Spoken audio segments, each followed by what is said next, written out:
কোটা সংস্কার আন্দোলন চলাকালে গণ অধিকার পরিষদের সভাপতি ও ডাকসুর সাবেক ভিপি নুরুল হক নূরকে একজন নেতা ৪ লাখ টাকা দেন বলে জানিয়েছেন ঢাকা মহানগর গোয়েন্দার অতিরিক্ত পুলিশ কমিশনার মোহাম্মদ হারুনুর রশিদ।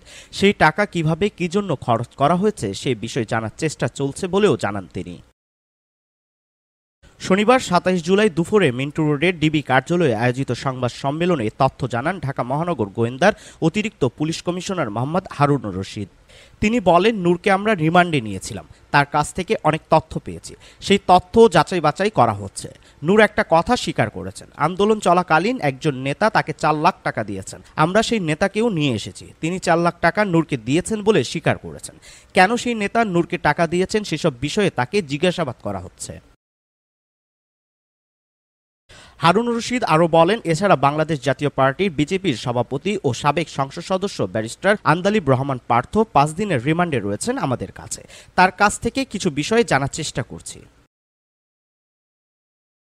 এদিকে রাজধানীর বনানীর সেতু ভবনে হামলার ঘটনায় করা মামলায় নুরুল হক নূরকে কারাগারে পাঠিয়েছেন আদালত। শুক্রবার ২৬ জুলাই ৫ দিনের রিমান্ড শেষে তাকে আদালতে হাজির করে পুলিশ। এরপর মামলার তদন্ত শেষ না হওয়া পর্যন্ত তাকে কারাগারে আটক রাখার আবেদন করেন মামলার তদন্তকারী কর্মকর্তা।